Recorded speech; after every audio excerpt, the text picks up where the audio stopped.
How is everybody doing? And welcome back to actually a very special Strength Chat episode today. This is our 300th episode, and I thought I'll pull it out of the bag. You've not just got one very special guest, you've got two very special guests. We've got a returning guest, we've got a new guest. Combined, they've got over 30 years experience of, why I set up this podcast, of actually delivering success and results. So today I'm joined by Jack Lovett and Tom Hamilton. How are you both doing? Hey, Stephen. Very good to be back, my friend. Good to have you back. How are you doing, Tom?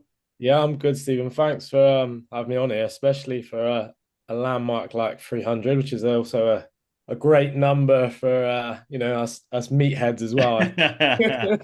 That's what I thought. That's what I thought. Who better for the 300th? But how have you two been getting on? What's been kind of like happening in your worlds? Hey, Jack, I think you should have actually appeared on this podcast with the Spartan Trophy helmet that you've got in your office. Don't be ridiculous. I wouldn't do such a thing. Everyone listening on Spotify, you need to go For to the YouTube now. 300th episode, I just happen to have my paperweight hand to hand. You ask how we are. I don't know about you, Tom, but I'm pretty tired. It's been a busy year. It's been a really busy year. Productive, which is always a good thing. But as you know, with sort of any endeavor, any business, it comes with challenges. And both Tom and I are full-time, flat-out, in-person coaches in our respective businesses. Myself up north at Spartan, Tom obviously down south in London. So that comes with its own challenges. And then Domin8, which is our online entity as well, which I should be thankful for, is going from strength to strength. But I think you'll be the first to admit, Tom, it takes work. It takes consistent work, doesn't it, to keep things going? Yeah, and I think, like Jack said, it's been we've been putting in a lot of time. It almost feels like I think we could almost say like going back 10 years, and it's like for us because like whilst both been doing the online stuff for a little while as well, we sort of like revamped that whole sort of side of the business and wanted to like level it up basically. But it was kind of like restarting, almost relaunching something, and having been coaching a while in person and having an online presence already, but it was like almost going back and starting again, but with all the added stresses that you take on of being in the game a bit longer, more responsibilities and that kind of thing, not being 20 something years old and it's just work training, so yeah, it's like managing all of that, but definitely very grateful for it, and it's going in the right way, and it's just it's hard work, but that's where the fun lies. Yeah. And it's rewarding work. Say that again, sorry. Sorry, it's rewarding work. So whilst it can be hard, and obviously there's always a challenge, and for us we've had to learn new skills, we've had to learn new methods as well, especially moving into the online market, because we don't just want to exist. That's never really been, part of our identity. Yeah. I'd like to think we've specialized in over delivering in person, with our clients, with the gyms that we've set up over, like you said, the combined 30 years.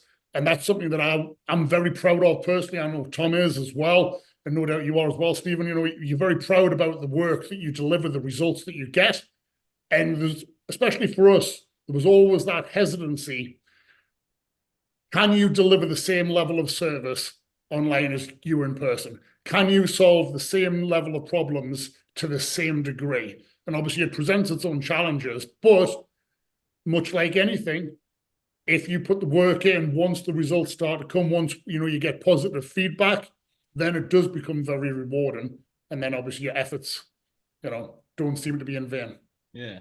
And I think I saw you had a meetup in person with clients. I think I saw. Is that something? I know this might be a little bit of a tangent, but is that something that you kind of wanted to add in because in terms of both of your experiences, on the gym floor experience, working with clients, working with athletes, is that something that you wanted to make sure that you kept in so you can actually see those clients in person? Because as a big thing that I'm a big believer in is that in-person relationships that you build up with your clients, your athletes. Is that something that you kind of wanted to make a priority to keep in?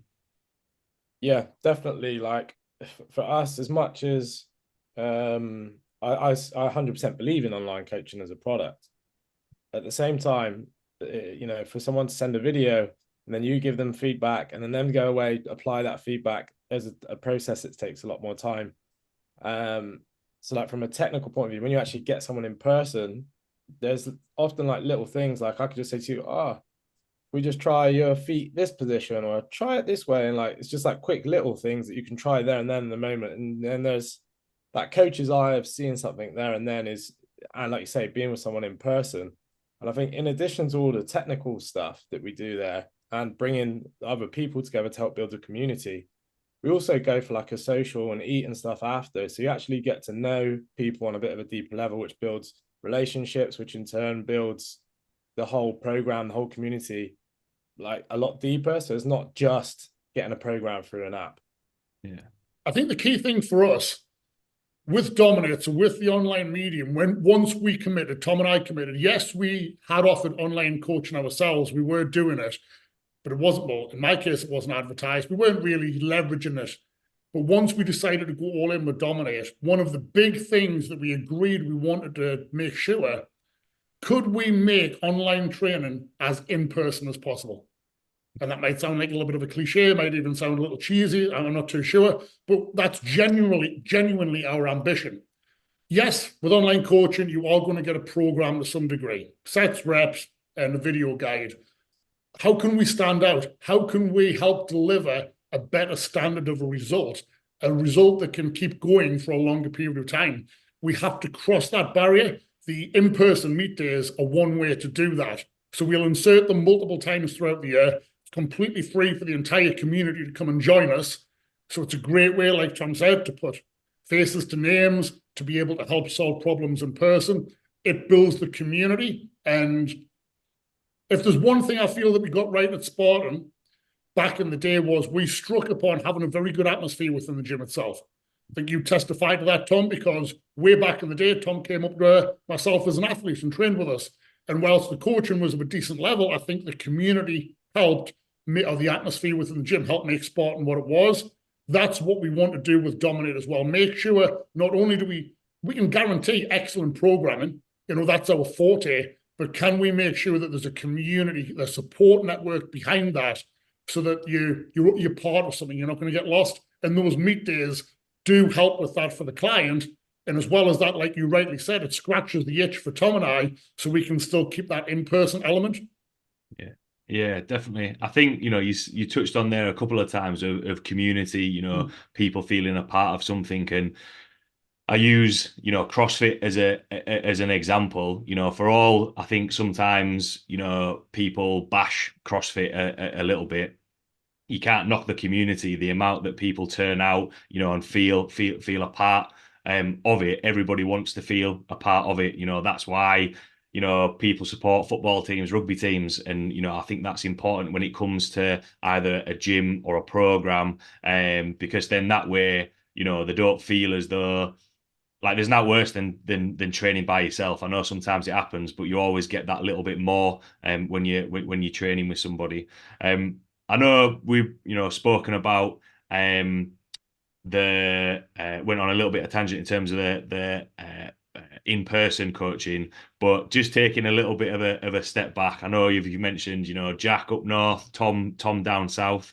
How did you two end up, you know, working together? You know, I mentioned there, Tom, you know, going up and training with Jack. How did you kind of both create the program and start working together? Oh, it feels like we're on Mr. and Mrs. here, Jack. You got your paddles up. You got your paddles ready. As long as I'm the Mr., I'm fine for that. Well, Stephen, what initially happened, Stephen, was that we're going back like 12, 13 years. I'd come across Joe DeFranco through the internet and like T-Nation and this kind of stuff. But there was very few YouTube videos and stuff like that out there. There's an odd few, and then I seen this guy, and his tagged, I think it was the Tricep Death. Yeah. Jack Lovett from England or something like that on one of DeFranco's videos. I was like, who's this guy? And he's like doing some crazy press. And I don't know if you've ever come across it. The Tricep Death is brutal, with like the three. And I was like, research Jack. Then I found he had a gym up in Newcastle in Concert. And he was like the only guy in the UK who had been out to the Francos, had only one who had you were like, I was actually telling someone about this yesterday, turf in his gym with sleds. But Yeah. back then, the only way you'd get sleds would either be you'd have to import them from America or get the specs and get a fabricator to make them for you. So Jack had a load of like kit, like prowlers and all this stuff and strongman stuff that he had a fabricator make for him. So I went up there I was in Bristol coaching, and I went up, like messaged Jack to like come up for a couple of days. And then I think from then on that became like a regular thing. I was like just loved being around Jack, like he said, the atmosphere of the gym. And I aspired to open a facility like that. And I just also, we had a very similar ethos, I think, even back then to training and what we liked and that stuff. Like we always wanted to be strong, we wanted to look good, when we wanted to be able to perform well, all of those things. And then our relationship just evolved from then. And then actually I know Jack's been coaching me probably for about 8 years as well. So like certainly a long time. And then we got to the point where we were like, we want to do something together. And then we created Domin8, which I think was like maybe 3 years ago now, which has gone really fast, almost 3 years.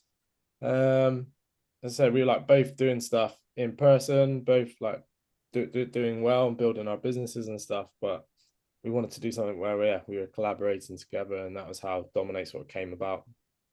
If I could just add to that, obviously Tom was good enough to mention he came up to myself. Initially, he came up as what I perceived to be an athlete, so somebody was looking for their own training. That then progressed. He was coaching people to develop himself as a coach. And I'm grateful for being a part of that, a small part of that in the early days of Tom becoming a coach. But since then, Tom has only went from strength to strength becoming a coach, and especially within the UK, a renowned educator as well. So he's built up a tremendous reputation for himself in the areas that get my respect, as in he's getting results with, I don't know, we counted them up, there was thousands upon thousands of clients that you and I have worked with individually. He's got those results, but with clients that aren't necessarily all a pro athlete or all a super dedicated strength sports specialist. You're talking average Joes, average Janes, all ages, all sort of demographics and backgrounds. And to me, I've got an enormous respect for that, because if you can apply the methods and the systems that Tom and I are passionate about and get results for that type of person, especially in London, you're working with a lot of busy professionals, Toms, people, who don't necessarily have a great deal of time to be able to train. So how can you train a lot of people in a very short space of time? Basically, Tom's cut his teeth. He's been in the trenches, getting tremendous results, and become a very respected coach. And that's obviously blossomed as our relationship has. And then it kind of just dawned on us, look what we're doing respectively, separately. We felt like we saw a gap in the market, not as in there was nobody offering online coaching. Everybody's an online coach nowadays. So we just felt like the qualities that we could bring to the table, especially our respective experiences, and obviously our resume, if we were to combine them, as Tom said, our philosophies match. We felt like, our heart's in the right place. We genuinely want to help the clients we work with. That's something I'm completely confident with, fully transparent. It's nice to be able to then partner up with somebody who shares those same values, that same work ethic, but is also a proven commodity. And I'm not at all humble to state that I find there's a lot of smoke and mirrors in this industry. You might have come across this, Stephen. And you could go on Instagram or social media and you might perceive somebody to be a phenomenal coach with a raging amount of success.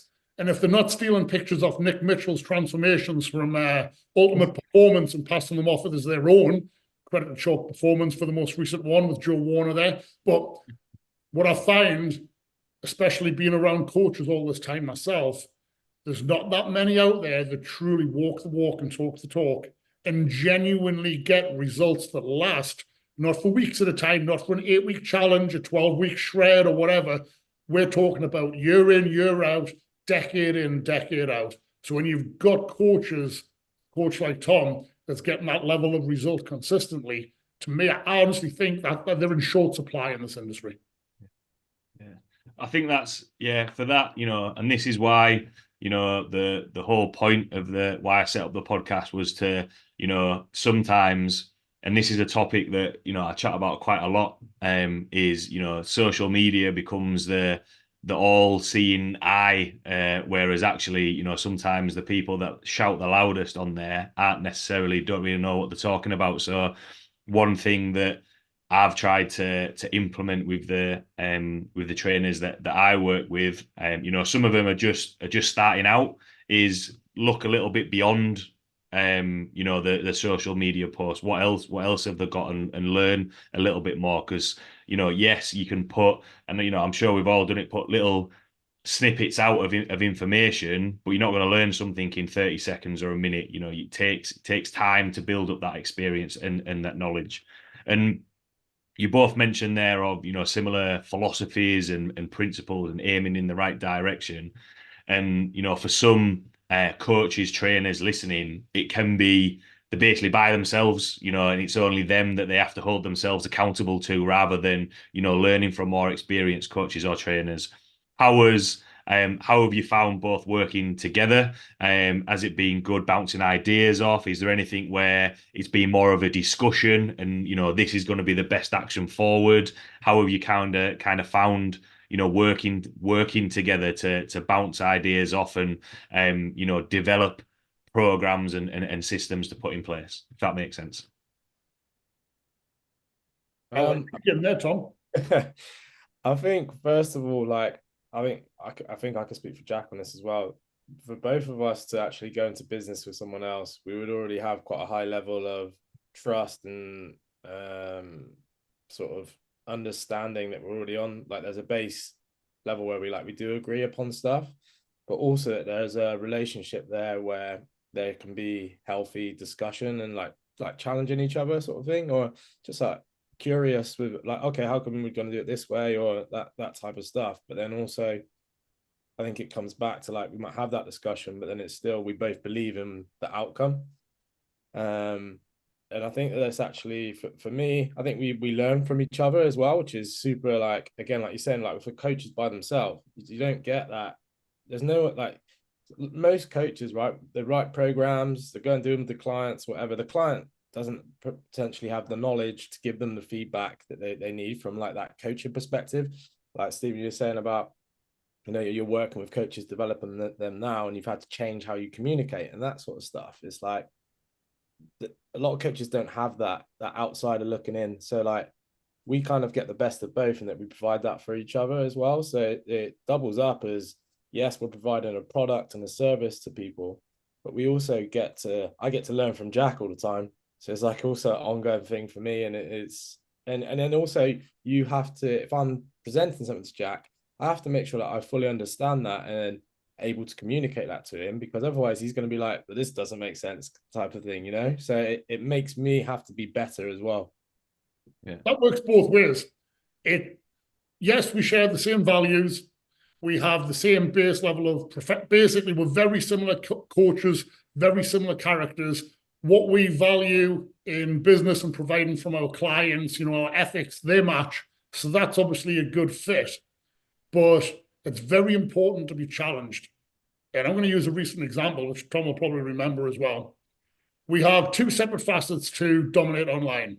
We will work with people in a one-to-one capacity, so private online coaching, but we also have a group element, in which case, if you were to take that option, there's multiple types of program you can choose from to follow at any given time. It gives you access to multiple programs, one of which is called Domin8 Lite. So basically, what happens if you can only train 3 days a week for maybe 40, 45 minutes?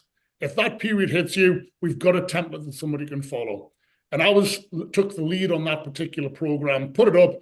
I thought it was dog's bollocks. All the bells and whistles made perfect sense to me. Tested it on the gym floor, run it by Tom.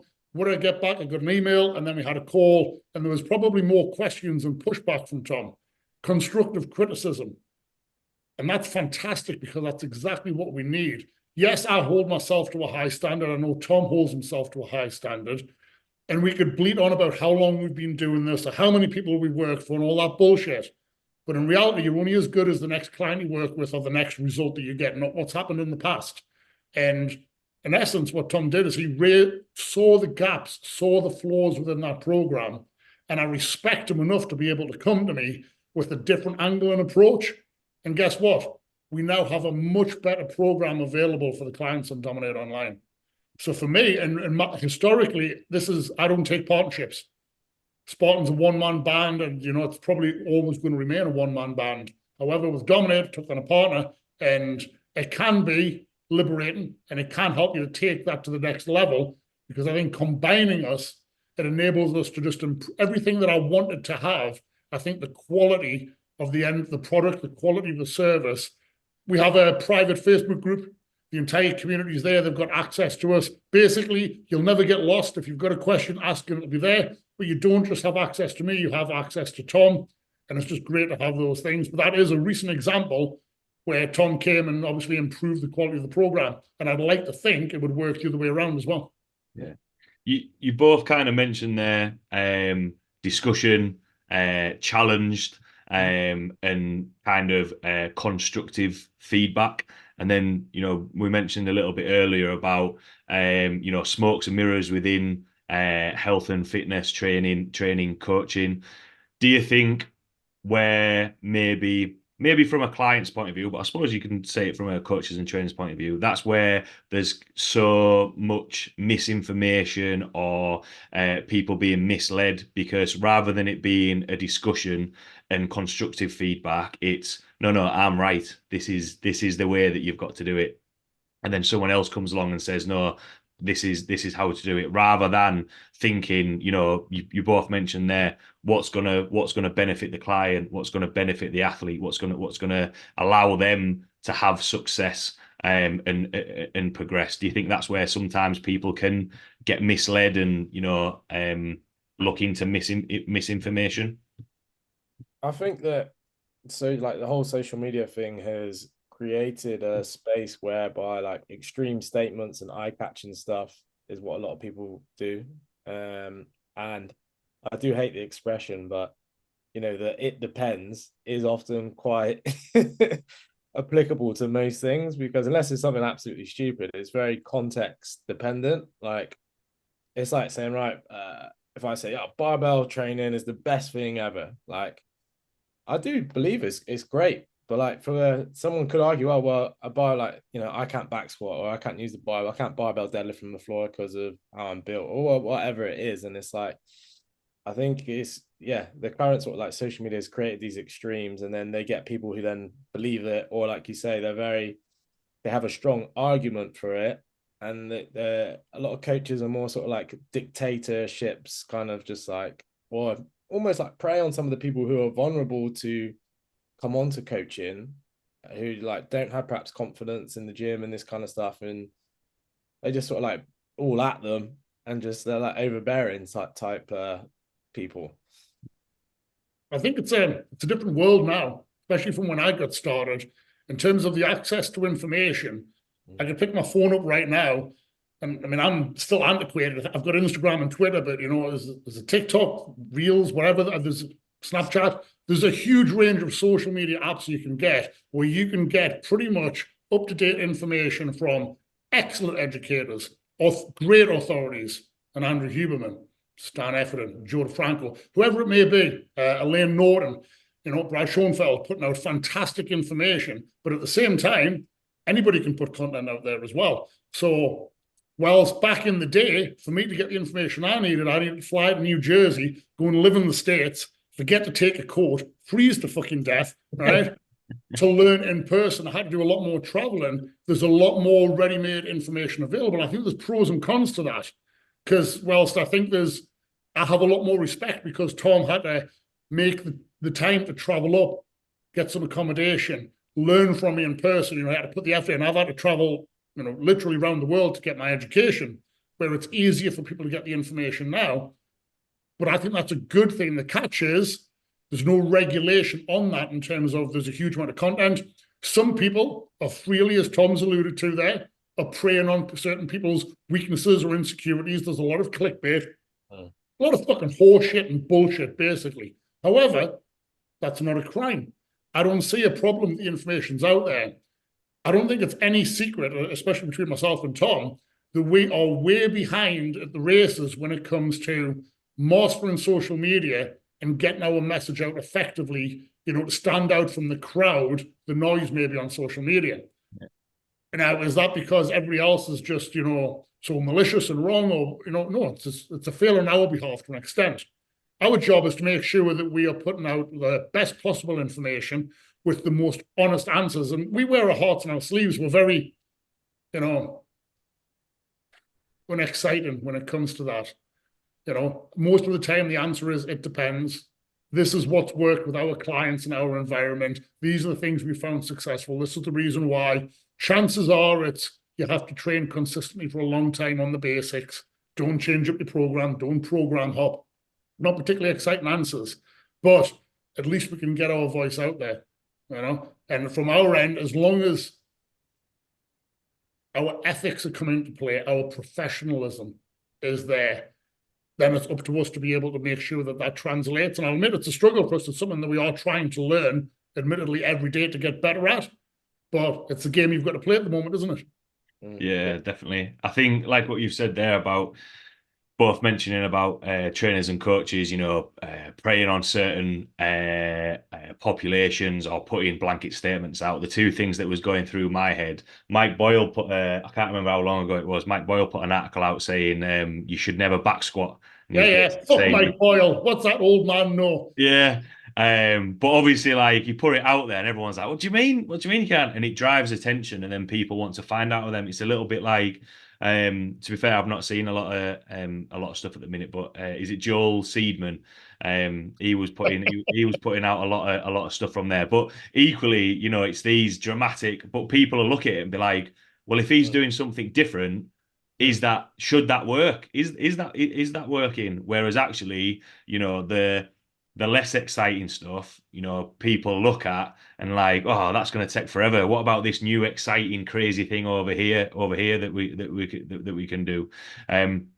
And that kind of ties into, you both mentioned there about, your philosophies around training, around coaching, and a big thing that you've both touched on is, the success, the results that you get with clients and athletes. And I think sometimes, like what I've just mentioned, sometimes people are wanting to do something crazy and new, and not think about the fundamentals that have been shown time and time again to work. So what's kind of the philosophies and principles that you use or have refined over time to get the results with your athletes and clients? I think, first of all, like you sort of touched upon there, is we are like unapologetic about that. We do focus on doing the basics, as in, like, your basic movements, like you said, the foundational movements, doing that well at, like, you can never do them well enough. So, like, for me, if I'm working with someone, I don't care what you lift if you can't do it in good technical form, whatever that looks like for you. The weight will come in time. And there's also, like, yes, I could be impressed by stuff, but I could be just as impressed with someone squatting 60 kilos in great form and they've worked really hard to do that as I would a 250 kilo squat.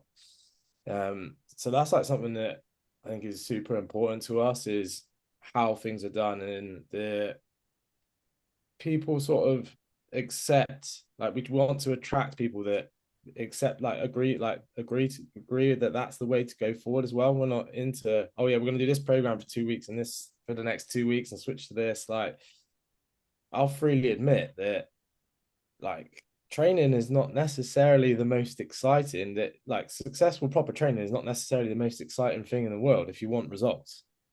But within that structure, you can find, if we're doing a 4-week block that is similar and there's little adjustments to tempos or reps and that kind of thing, within that block, there's little challenges you need to set yourself, and then it becomes fun and you find a different appreciation for training. So I guess one thing we're very clear on is, like, we are not here to give people quick fixes.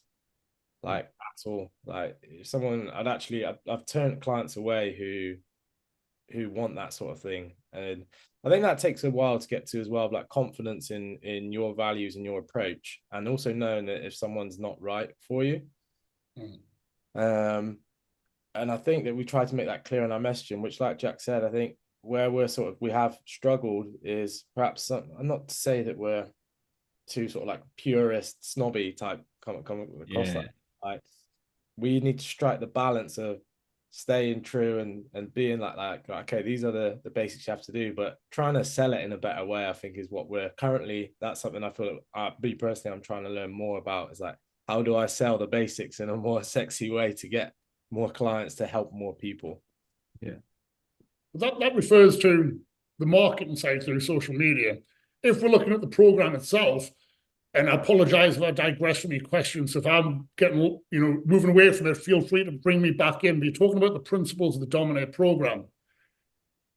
I mean, what's the best program that you can follow? I think with Stan Efford, and I took this from you, say, what's the best diet you can follow? Well, the best diet is going to be the one that you will actually follow consistently.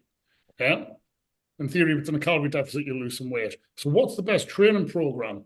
And that's the one that somebody will follow consistently and apply themselves to a high degree of effort to elicit the results or elicit the change. And I think that's something that Tom and I don't think there's such a thing as mastery, but we certainly refined that over the years, because getting into business, especially when you're going off on your own, you live and die by the results that you get. So I wouldn't have made it out of year 1, 2, 3, 4. I'm in my 5th, 6th building now, whatever it would have been, if, regardless of my social media marketing, regardless of anything else, if I wasn't getting results with my clients, and it would have been the same with Tom. I've seen him being headhunted and taken to some of the probably the most prestigious gyms within London. Why? Because he's a proven commodity at getting results. So we have refined the art of effective programs, but that's only one part of the battle. Yes, you want to write effective programs, and that is our first caveat.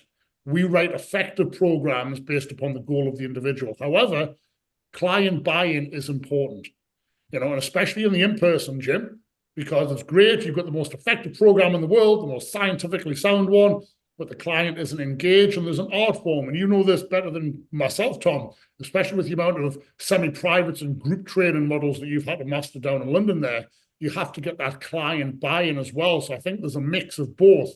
And that's where the principles have come from. And if I was going to list the principles, they sound probably mundane and boring. They start with technique. For us, technique is king. It's a value which should never be overlooked. How our clients lift matters way more than what they lift, which might come as a surprise to some people who know us as either strength sport athletes ourselves. Tom, a world champion powerlifter, and the level of strength athlete that we work with, where what you lift and how you perform matters, winning or losing. But ultimately, you have to lift well first. That's integral to our principles for in-person coaching and Domin8 as well. You've got to have a progression model, and that's got to be focused upon progress in some way every single session. Whether you succeed or not doesn't matter. What matters is that you're always training with an intent or the goal to progress within that session. Yeah, sorry, Jack. On that, that's like this is a little bugbear of mine. It's quite trendy at the moment. Is all these, and I get the value of some of it. This like lines of pull and cuffs and all this stuff, right? Yeah, like get it. But like the technique's great, and I think you're going to go on to this on the next point, Jack. But they train with the intensity of a snail. Yeah. Like it's I'm not worried about you doing a lateral raise with a cuff and you're only lifting one pin on the don't do some overhead pressing. Sorry, I happen to feel somewhat similar. You're quite right. We kick off with technique. That's a main principle. Get the client lifting well first. Make sure there's a progression model being followed. However, that progression model has got to be the required effort level. So you've got to make sure that the client's lifting at sufficient level on all work sets to elicit that change. And I've probably said this many a time, I know I'll put it in my book. I'd say 95% of all of the people I've seen in my entire training career don't train hard enough to progress. And again, I say that as an observation, not as a criticism, not as a slight to anyone. For some people, becoming the world's strongest man or the world's strongest woman isn't actually their main calling card. And I get that. But maybe you just want to put on a little bit of muscle, look better for the beach. Even if you want to drop some body fat, that intensity level is key. So we've got to make sure that effort level's there. And then we look to manage volume as well. So that's got to match the effort level as well. So as an example, which you'll know, Stephen, typically the higher the effort level in a set, the less total sets that you're going to need.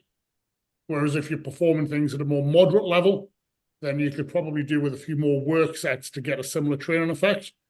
These are very simple, very basics. I'm pretty sure none of this is coming as a revelation to any of your listeners here, but those are key principles. We've got to get them in place. And then, which is going to be coming touching on to Tom's there, which is a big thing for us, we play the long game. Strength training is a game for life. And I would argue that all successful training is strength training. Because bear in mind how different people strength train can be wildly different. I've got 7-year-olds in the gym right now, and they're just learning to move the body. That's strength training. Yeah. We've got different people going at different levels. Strength training can differ depending on the individual, but ultimately, strength training improves pretty much every facet of fitness, probably short of flexibility. Yeah.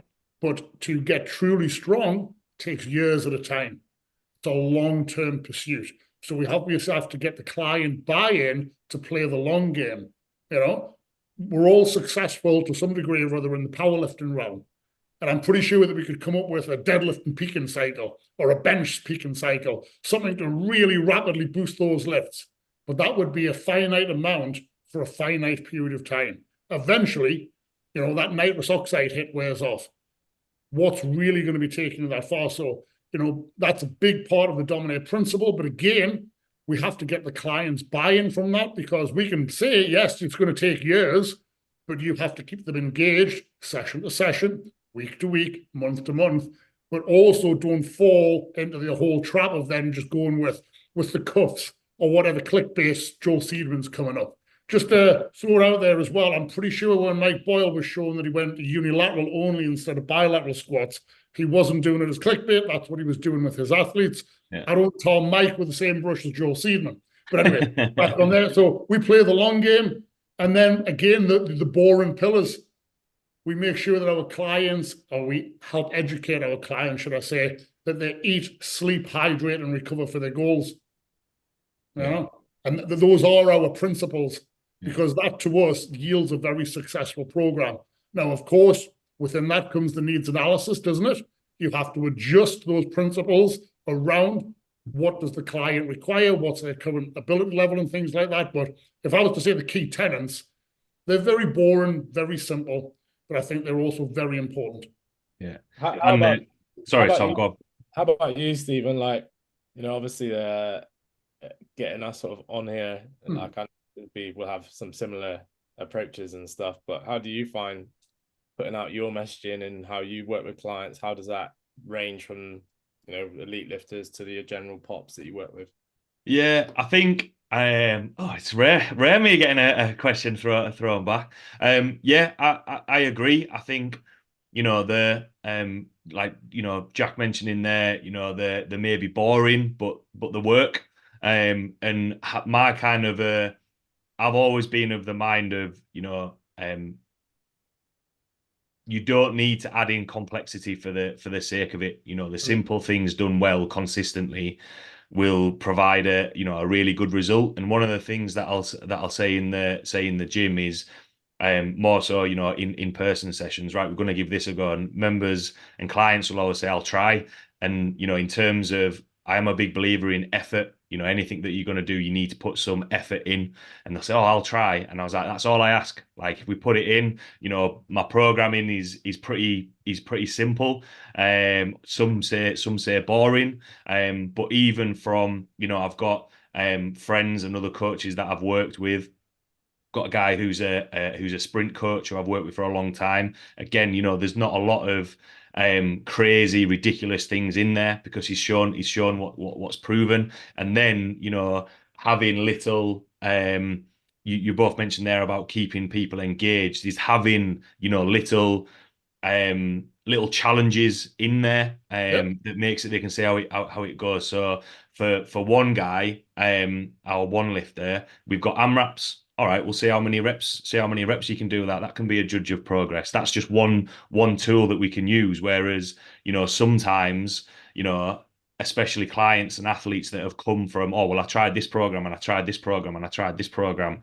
All right, well, why didn't you stick with it? Oh, I didn't have enough time. The sessions were too long. I didn't enjoy it.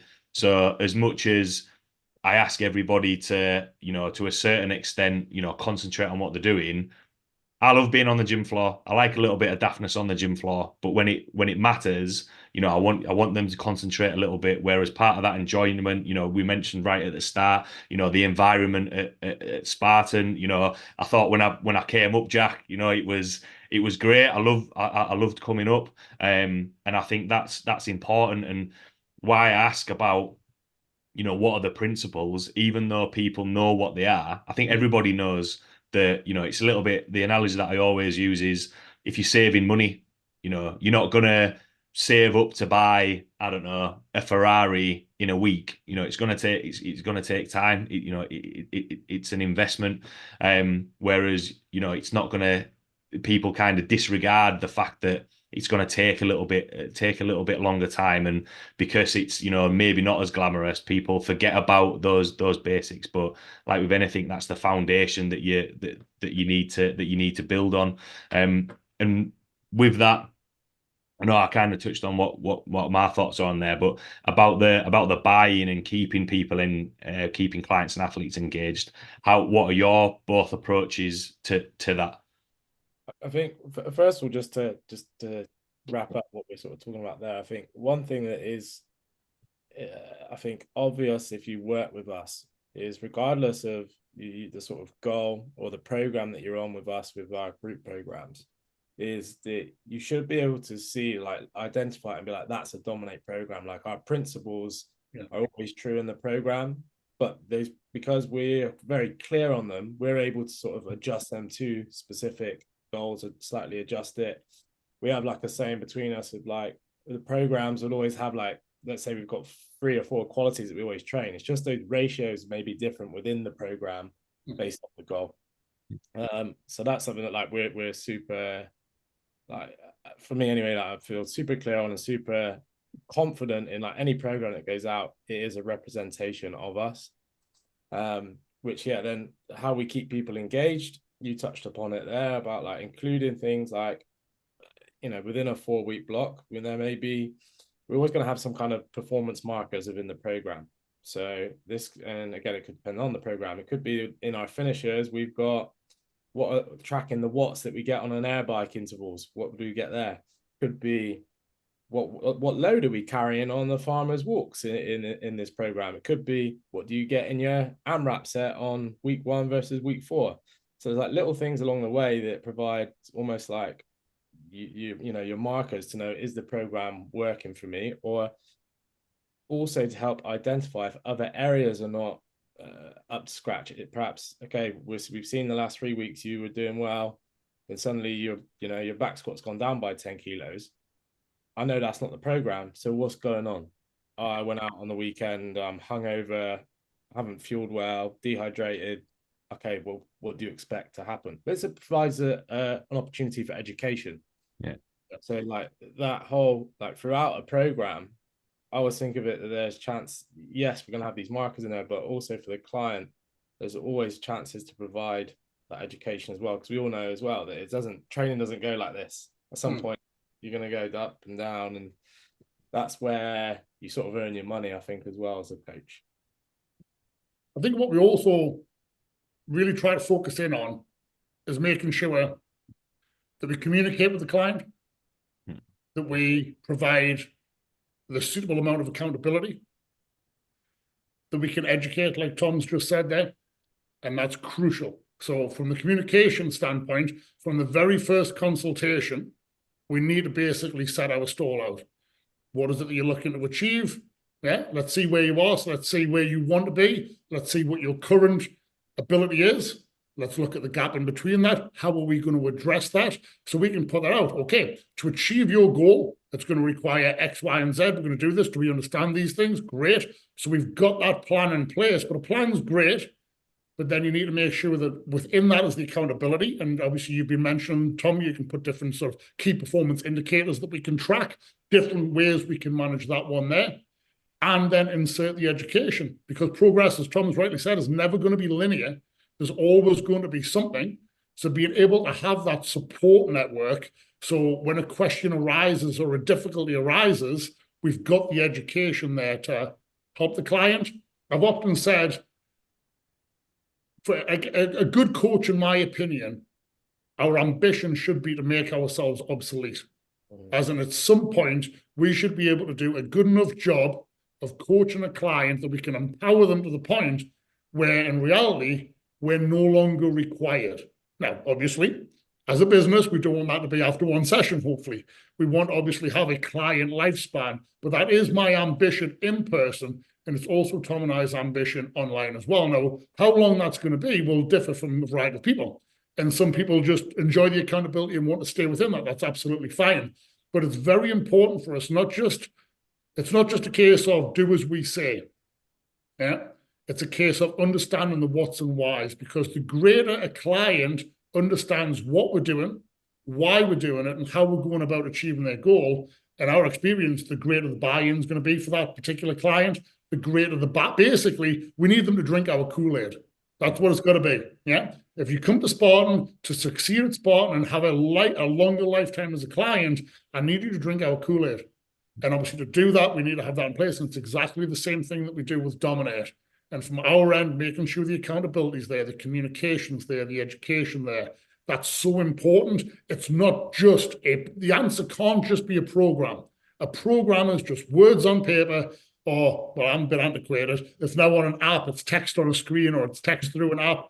As good as that is, the devil's in the details, the devil's in the nuances and things like that. And go back to what you were saying earlier, Stephen, I don't want us to do ourselves a disservice.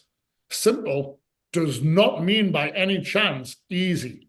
Yeah. Simple program done right does not mean that it's going to be an easy program.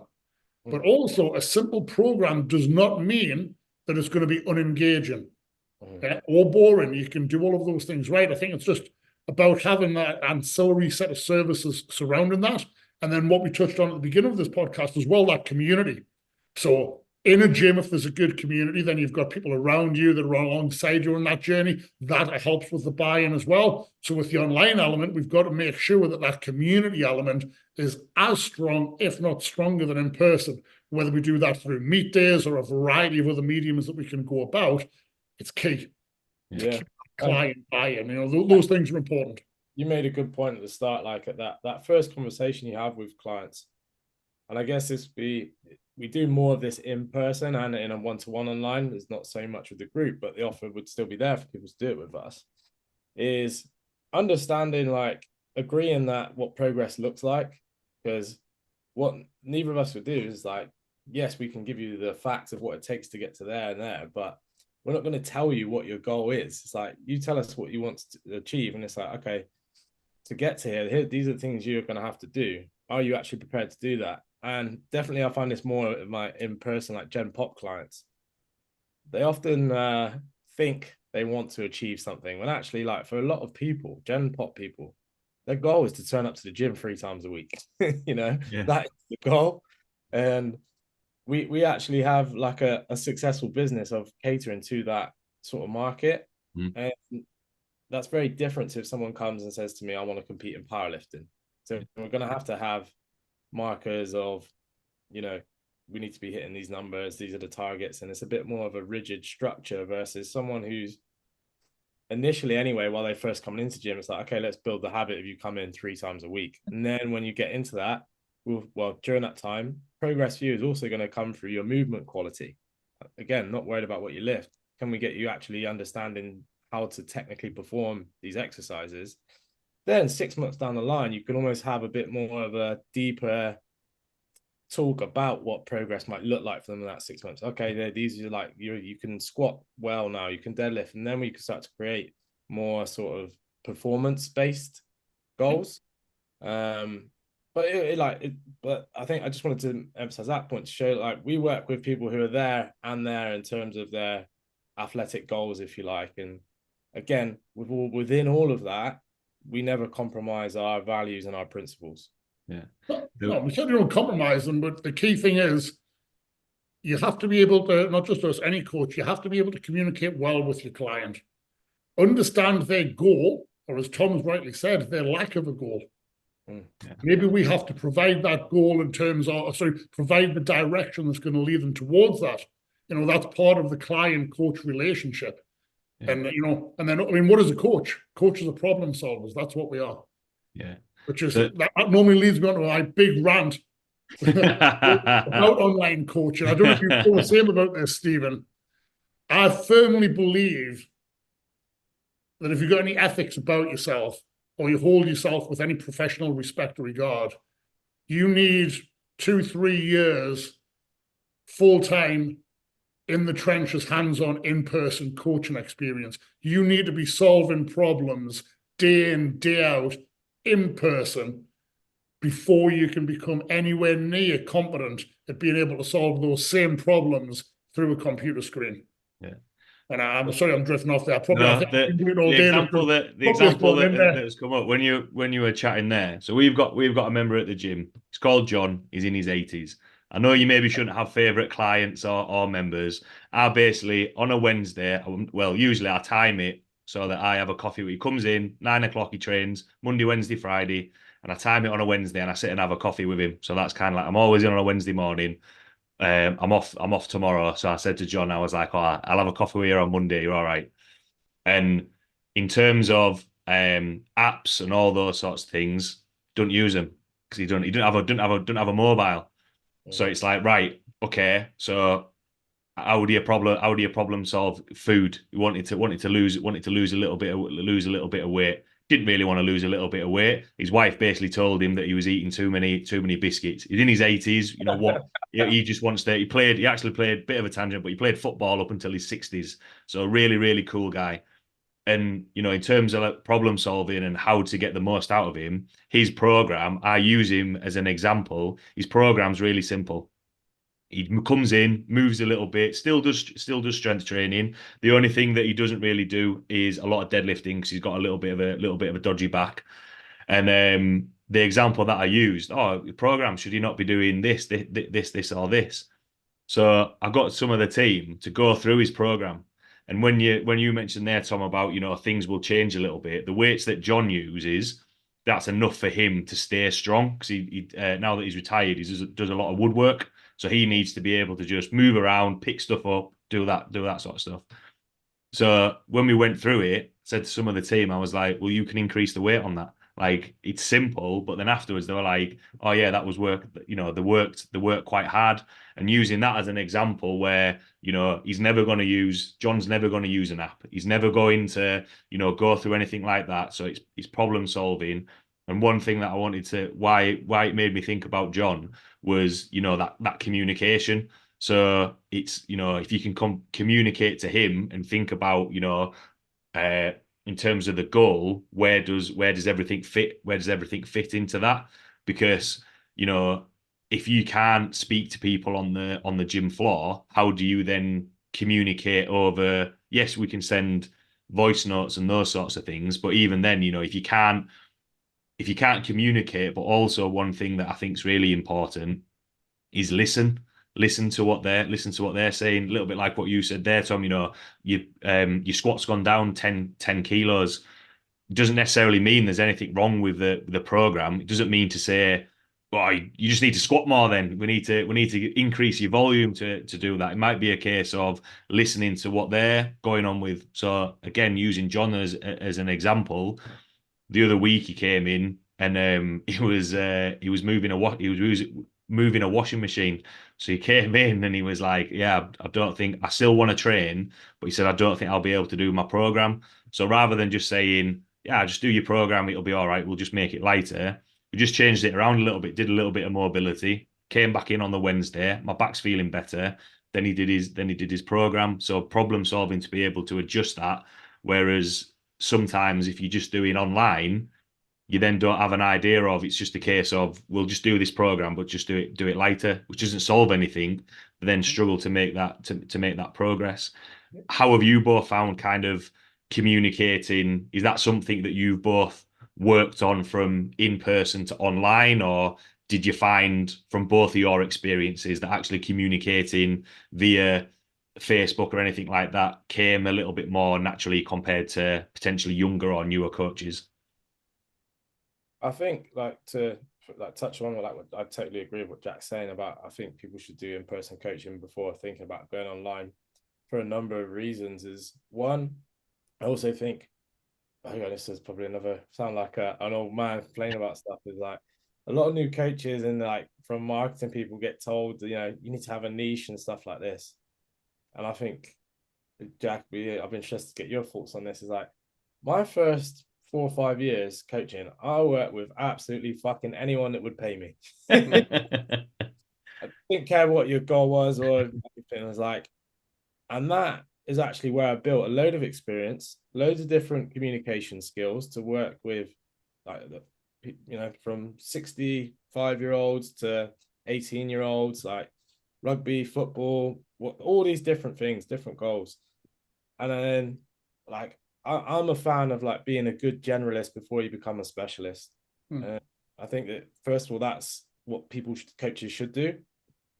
And then is like from a coaching side of things, so not just communication, but like actual coaching. And an issue I see with some coaches is some coaches don't even have good technique themselves. So first of all, is like they need to train themselves and actually move well.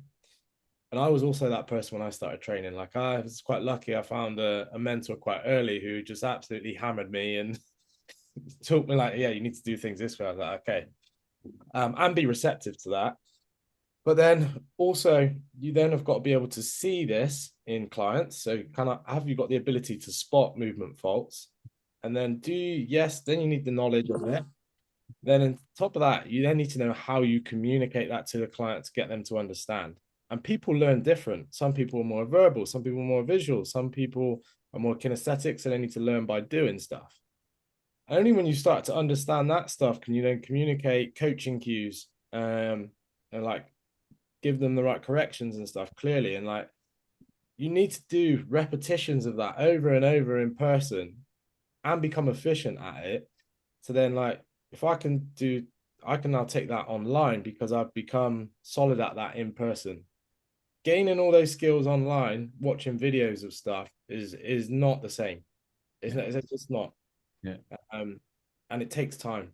And like that's why I fully agree that like you should go and spend time actually coaching people in person, because otherwise I just don't think I don't think it's fair on the client. Now there might be exceptions to this. There might be people listening to this who go, I have a different perspective on this. I think that's fine. But yeah, that's my personal opinion on it.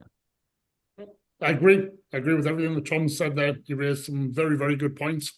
But back to your question there, Stephen, how do we find the communication aspect moving online? Whilst I'll admit I've had to learn the mediums of communication, as in the different channels of social media and things like that. It wasn't too long ago that I learned what a voice note was on the phone. So, well, maybe a little bit longer ago. But moving the communication thing for online programming was not an issue for us. Yeah. Because everything that Tom's just said, that was my previous 12, 15 years, 6, 7 days per week, learning how to not from the start. I was like a bull in a china shop when I started.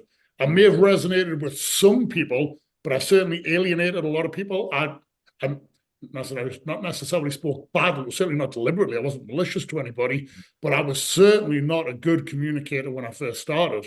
And part of being a good communicator is being a good listener. And then something else that's obviously that Tom and I haven't touched on, it's not just coaching in person as well. How many seminars have you delivered, Tom? How many public speaking engagements have you done where you're not just speaking to one client, you're not just doing one-to-one in person, you're doing a semi-private, which might be 3 clients, maybe 5, maybe 6, maybe it's a group of 10, maybe it's a seminar and it's a group of 20, maybe it's a whole and it's 100. Developing those communication skills, being able to solve problems and communicate how to do that to a variety of audiences in a variety of settings, that's just like sharpening your knife. And in my opinion, a knife can never be too sharp in every facet. So moving into the online realm, I would say that's one thing that we had. That was one of the things that we had going for us coming into it. Yeah. Being able to communicate to the client how to solve their problem wasn't as big an issue because we've been doing it day in, day out. Obviously setting up the systems to be able to receive a video, view the video, how to come back. Obviously, we want to get better and better at that. And that, in essence, that's probably what's improved with the service through Domin8 It's just the medium in which we communicate that with, but actually the ability to solve that problem. We love it. Every week we have something called Coach's Corner. So basically the entire community can put in questions on anything to do with training nutrition related, but basically we've got, I don't know, a lot of people on a lot of different programs. They can ask a question specific to their program. And then once a week on a Monday, Tom and I will sit down and we'll answer. And it's a game we're just constantly trying to solve those problems. And it's great because it's not scripted. We go live, the problems come in, and we answer them there and then. That helps us. So no, in my opinion, it wasn't a challenge for us. Would you agree, Tom? Yeah, I think it was straightforward for us. But like Jack said, it's having that experience behind you that it makes it that easy transition. If I think back to like when I first qualified, I was very much like Jack as well, like a ball in a china shop, and it was very what the fuck do you mean you don't want to track your macros, or you can't squat, or like, yeah, we're doing this. What, your weights have not got heavier this week, why not? Like but like I couldn't imagine taking that online and trying to coach someone who I haven't seen in person straight away. Especially doing that and being successful long term. Because as we'll probably all agree, any program followed with a high degree of effort and consistency will yield positive results in the short term. The better programs yield results over the medium and the long term. So you could say that people coming into the online market lacking that experience. Now, don't get me wrong, we're not saying you have to spend 15 years in the trenches, own a gym, get too many gray hairs, be full of stress. You know, there's too much experience, but you have to have a certain level coming into it. You know, it serves you well. And I think with the information out there now as well, and I do see this with some coaches who are newer to the industry, they could actually learn what probably took me 5 years in a 2-3 year period, because there's so much good information out there now. So they can certainly do it in a more condensed way than we came about it. And that's the beauty of identifying good educators. Because, you know, when we educate, we can speak not just in terms of what we got right, but also we can say, well, these are the mistakes we made. And I don't know about you, Tom, but I've made, and you, Stephen, I've made many, many mistakes, you know, and I'll probably continue to do so. Saving grace, we do try to learn from them.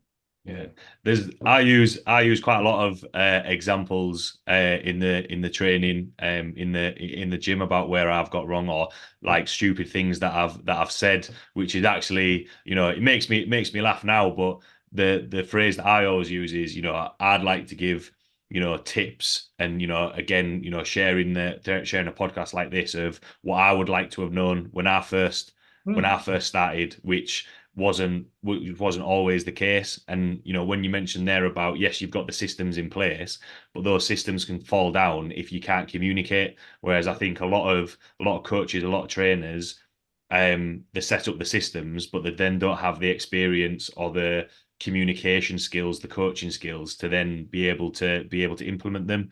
What I thought was quite interesting. So my girlfriend's a teacher. She teaches English, so communication is really, really important. But before that, she used to work for Leeds Council, manage bars and restaurants, and she used to train the waiters and that sort of stuff. Loads of people from different backgrounds. How do you get the best out of that? She then goes into a class setting, loads of different kids and different levels in terms of what she's teaching as well. And we were chatting about, well, how do you teach a top set class compared to, she got given like the really bottom set English. So it's like, how can she change? It's still the same principles. And we were chatting about that. And I was thinking, yeah, you know, it's the same. Coaching is just teaching. How can you get somebody to like progress from there? Which I thought was, you know, interesting. And the more you coach and speak to a lot of different people, you've got them tools to be able to like, oh, well, I can communicate with this person, I can communicate with that person.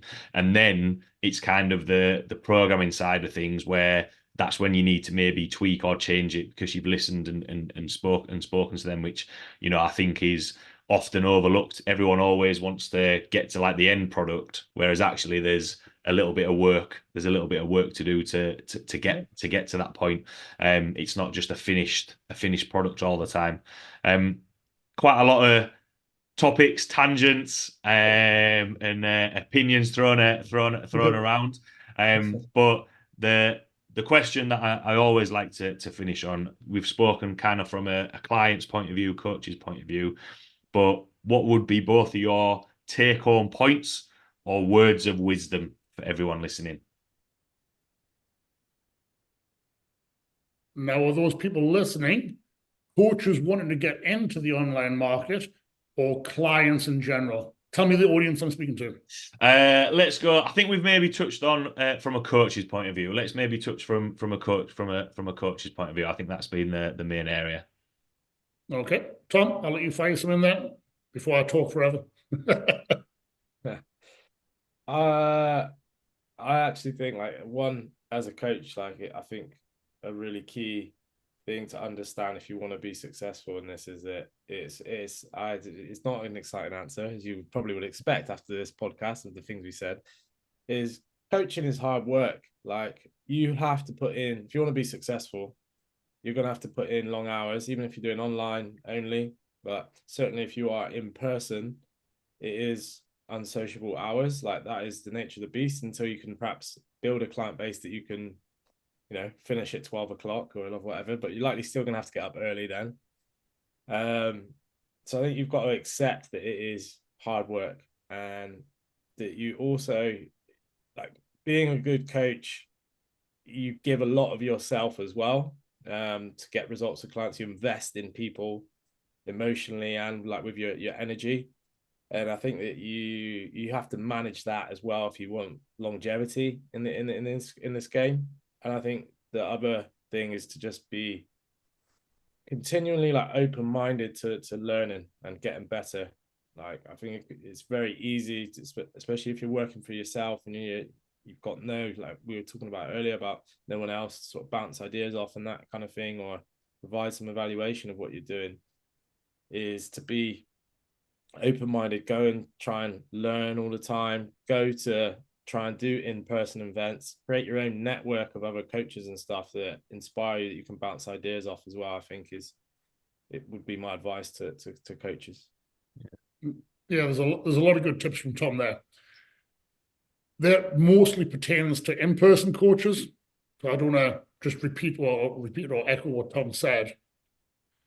The online market is an alluring prospect. It's a no-brainer that it is a far more scalable option than in-person. If you work exclusively one-to-one in person, regardless of your fees, £20 an hour, £50 a session, £1,000 a session, whatever it is, there are only so many clients you can see in a day, in a given week type of thing. You could be working semi-private, whatever. So online is obviously far more scalable, assuming you have the systems in place in the background to facilitate that. And I understand that, because, as Tom's rightly noted, especially in-person coaches, the hours are shit. They are long, they're unsociable, and that can be for a prolonged period of time. The respect that the industry has, I think, is still too low. We're not seen as professionals by many, especially not when it comes to compensation and professional rates. Now, maybe that's because many of us aren't providing a professional service, but there are a lot out there who are. So it's a real challenge. I get that. Embrace it, but don't be in a hurry to, the grass is always greener, to seek that holy grail of becoming an online coach. I've seen too many firsthand recently who've either never became an in-person coach or barely became an in-person coach, certainly didn't become successful within that realm, and then shot straight over to online. And you might get great traction to begin with, you might not. But what I found with them is they're spending all of their time trying to crack the social media conundrum, the code, being able to make sure that they're getting their engagement right, the buzzwords. Basically, all of their education is spent on how to try to get clicks and conversions, but not on how to improve their craft as a coach. Maybe there's some out there that have done it right through hard work, or looked at it and they managed to get a great deal of buy-in to begin with. But I'm assuming you want to build a career out of this, a career that lasts longer than a 6-week challenge, an 8-week shred, 2 years, 3 years. In my opinion, in my experience, the cream will rise to the top. Ultimately, especially after COVID, online coaching became more and more and more and more popular. Everyone's an online coach. But then the market becomes saturated, but eventually becomes saturated with poor quality. Yeah. And then eventually the clients will gravitate to ones that can get truly lasting results. If you take, hopefully, all, but at least some of the tips that Tom and I have imparted on this podcast on board, that will only serve you well moving into the online market.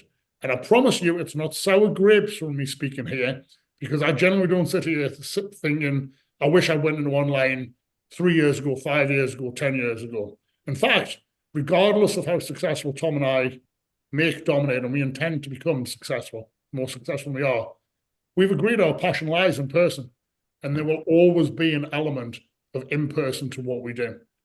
So don't be in a rush to get to it. Don't forget the true skills required to become a good coach. Then concern yourself with the medium of how you actually coach. Yeah, I think they're two both really, really good points. And it's funny actually. I met with a mate to train last week. He gravitated. He used to coach in a gym in Leeds. Gravitated to online. And I asked him, "Do you miss it?" And he was like, "Yeah." So when we were training together, he was still doing. He couldn't help himself. He was still doing a little bit of coaching. And everyone that I've spoken to, in terms of a career, enjoys the in person, because it is problem solving. Like, I love the fact when people come in, and session speaking to people, seeing how we can put that plan in place. Whereas the whole online side of things, yes, from a business point of view, it's maybe a lot more scalable, but you're then kind of trapped in terms of just maybe sending out too much generic stuff, not actually listening, not, keep, I think, you both mentioned there, sharpening your tools, making sure that you've still got that coach's eye. Whereas sometimes, that complacency of, yeah, we'll just do this program or just use this cue. Whereas actually, that constant, like what you mentioned, Tom, of education, learning, open-mindedness, I think that comes from, a lot of in-person and education. Thanks a lot for you both for taking the time to jump on. Really, really enjoyed the chat today. For everyone listening who might have any questions about what we've chatted about today, or reach out and speak to you, where can everyone reach out and find you? The best place would be to hit us up through our social media, which is Domin8 Athlete on Instagram. Please tell me I've got that correct. We are simply down as @Domin8 Athlete. Is that correct, Tom? Yeah, correct. Yeah, that's where we both operate out of. So if you want to reach out, there's a DM there. Simply reach out there, and then obviously we'll gladly come back and correspond that way. And obviously there's the link to the website for Domin8 Athlete, so you can see, well, I'd say the variety. There's two services.